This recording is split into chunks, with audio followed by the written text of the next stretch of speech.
Let's learn about the latest Affinity by Canva, starting with an introduction to the interface, setup, and tool explanations. Let's start by opening the app.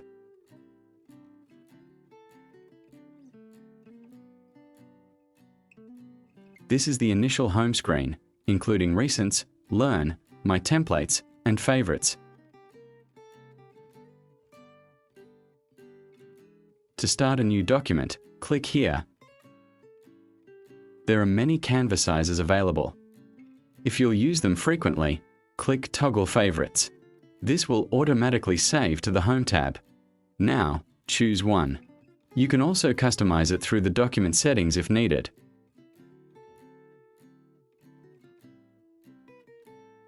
In the Workspace view, there's an option to switch studios. Open Options to add another studio.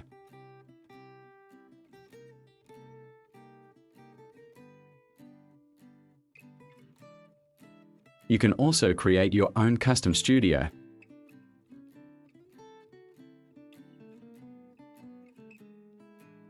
Now, let's focus on the vector first.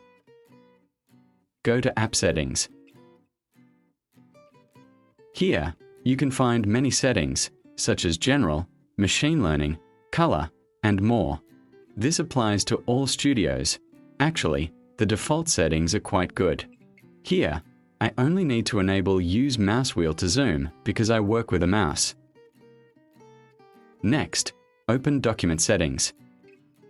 Here you can reset document settings such as units, dimensions, model, color format, and more.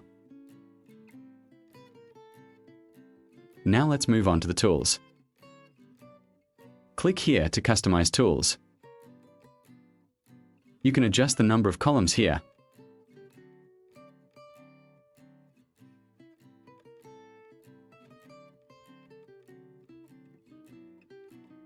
Because there are so many tools, there are also filters available, so you can choose from them. Most of the tools here are already installed.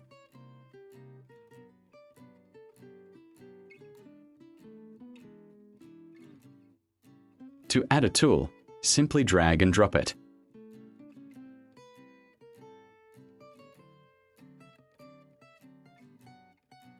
Drag it out to remove it.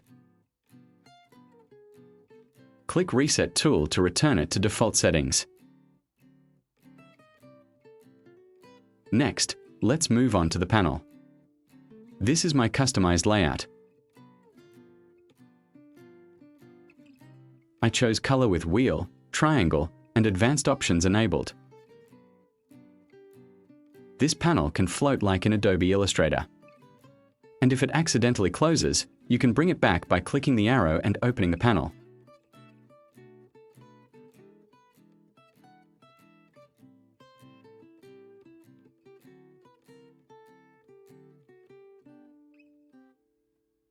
Next, right-click here and open Customize Toolbar.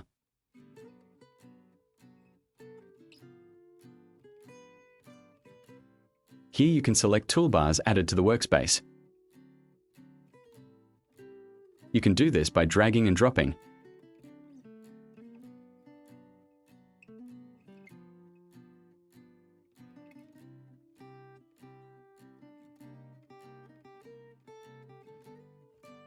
Now let's try drawing some shapes.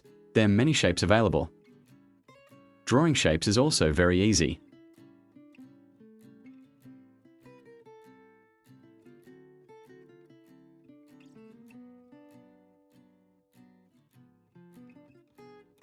To display a wider range of color options, double-click here.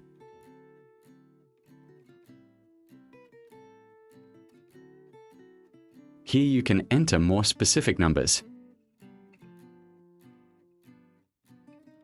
Open here to select other types of sliders.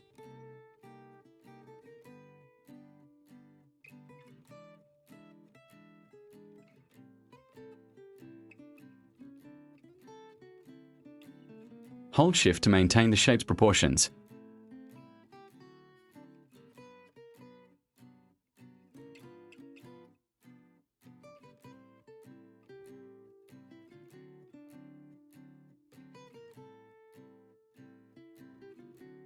Press V to return to Move Tool mode. the rectangle, you can also change the corner type here.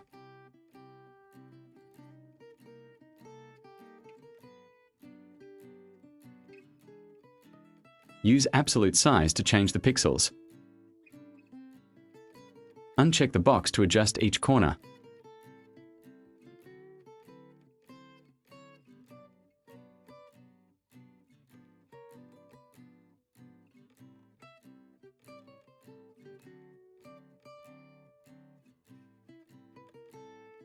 Circles can also be modified into pie shapes and adjusted to their angles.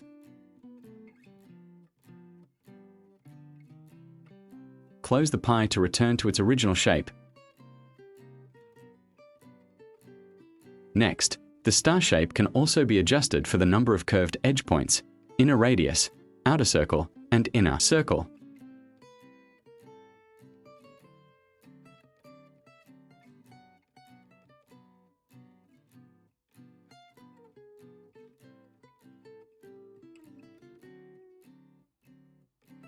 Next, we'll try inserting an image and creating a clipping mask.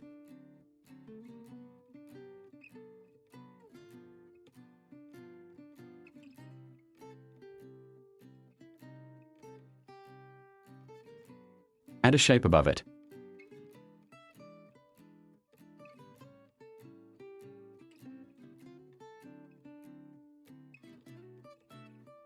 Right-click, then create a clipping mask.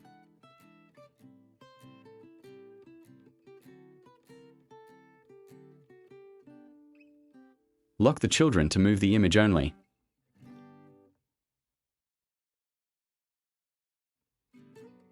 To revert to the original, go to the layer, right-click and release. Another easier way to create a clipping mask is by dragging the image layer onto the shape layer. You can also adjust the image.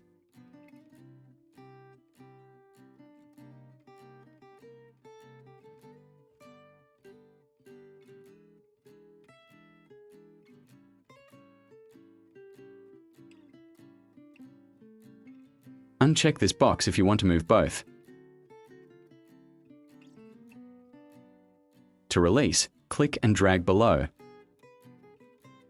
More details will be explained in another video.